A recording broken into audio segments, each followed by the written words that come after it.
As Rankin approaches Hawaii, she readies herself for her first major exercise with the American Navy. There is only one gang in town, and this is the gang in town for Silent Fury. The rest of it is herding. The Americans have christened the exercise Silent Fury.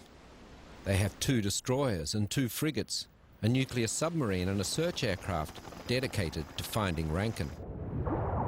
Rankin's mission is to elude detection and pass through a choke point, a channel between 2 islands, and then photograph one of the American destroyers. To achieve this, the captain has a cunning plan. Are you being a noisy bastard? Yes, I am, see?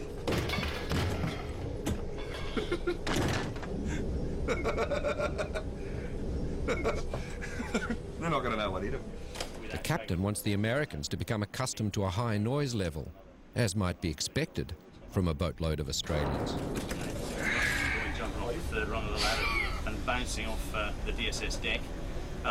However, I would encourage people to actually take it seriously and to make a little bit of noise. In 2 days, I'm not going to love it, though. So what's happening in 2 days? I'm going to go quiet. Yeah. Yes, go quiet so they can't hear us at all. Try and confuse them. June the 7th, 2000 hours. Silent Fury has started.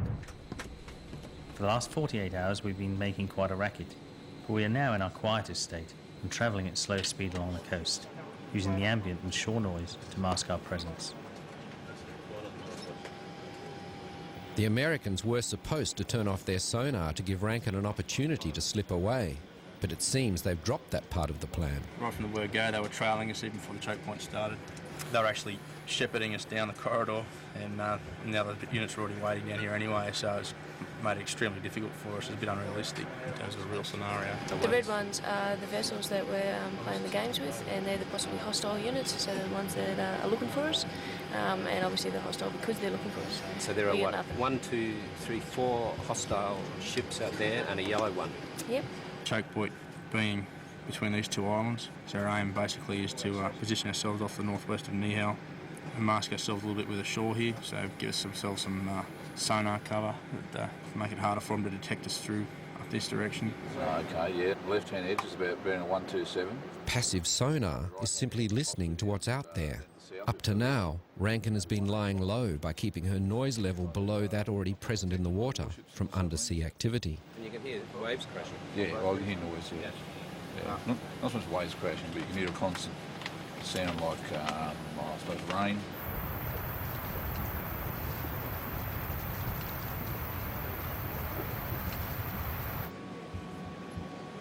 Ball bearing. Yeah. The plan seems to be working. Sonar has detected that they've eluded the nuclear submarine. You can imagine when we went deep, went all quiet, they would have gone, Captain, sir, sonar. We've lost him, sir. There would have been a major kerfuffle. There would have been their watch handover as well, so that would have made it even worse for them. They would have blamed on the other watch and vice versa, as people do. And the captain would be saying they're all a bunch of idiots for losing this really noisy Collins-class submarine, so it's good. So our positions are standby points for a fix. The attack periscope Should be green 4-5.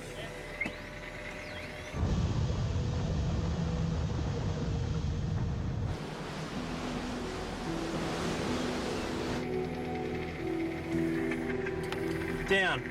Okay, team, on that all-round look, had a possible stern light of a warship at green 30 intermittent, range just 10 to 12,000 yards, just a single white light. Charter depth 400 metres. Bearing a land there. Bearing a land, that's priority at the moment. See this here, is that your shore noise? Shore noise 137. Shore noise bearing 137. Setting 48 metres deepening. Right sounding. We sort of made it around the top of the northern part of the island now. We didn't have a lot of activity there. We were reasonably close to the coast. Now we're still in reasonably deep water even though we're near the coast, so you know, the way that they're posturing at the moment, I'd suggest that there's a chance that they hold us. But the worst thing we can do is ramp up in speed and let them know that they do have us. So they maybe got a sniff and we're just hanging on in there at the moment, hoping that they haven't. Last 37, sir, is on steady bear rate and increasing intensity. When the Americans find passive sonar is not working, they upgrade to active sonar. Sound waves are sent out and then analysed as they bounce back. Eerie sounds are heard in the control room through underwater microphones.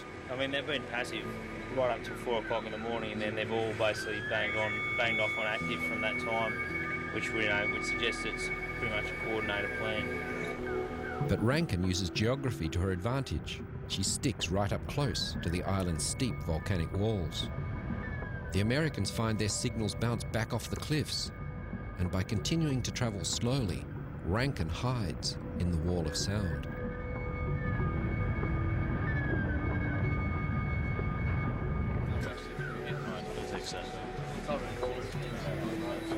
Sorry, sir? I don't think so either. No. This is fishing. The worst thing we can do is do nothing.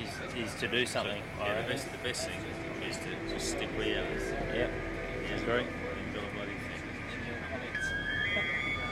It's good though. Rankin keeps safe, undetected along the cliff wall. What lies ahead is a dangerous crossing of open water to the second island. She'll be vulnerable to detection. For the past 2 days, Rankin has avoided detection by sticking tight by the island's cliffs. She loses herself in the active sonar sound waves that bounce back off the steep volcanic walls.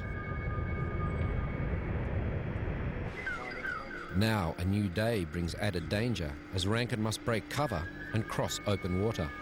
Scope, when we get a range on this one, you just plot him on there so we can see whereabouts he was in the channel. 1936 range of 2,500 yards. 0800 June 8th. It's now time to make our dash between the two islands.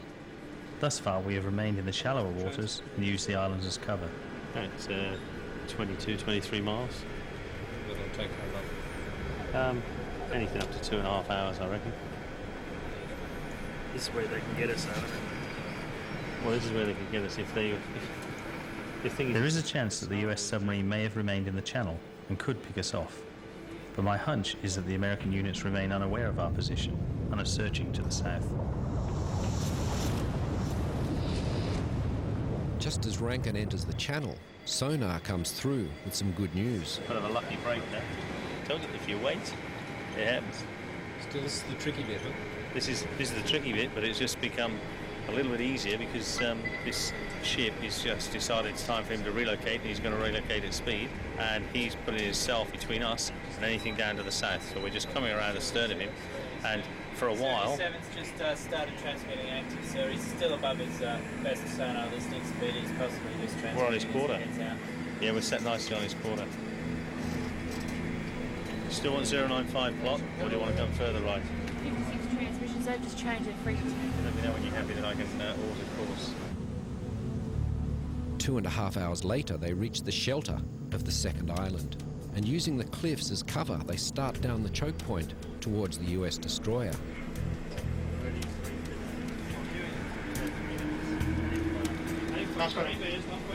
Feeling confident, they decide to sneak a look. Lead. Danger, danger, danger. Racket dangerous. Held on nearly 42 dB. Behind the black curtain, the electronic warfare team have detected a US radar sweep and alert command. So they know we're here? They don't yet, but with that radar, if we put the mast up for more than 30 seconds, the chances are they will. And here I had the altimeters, but the engineer never reported a military aircraft visual. There's no aircraft whatsoever. I didn't see anything when I looked around. I had a good look around as well on the search. What have we got to lose?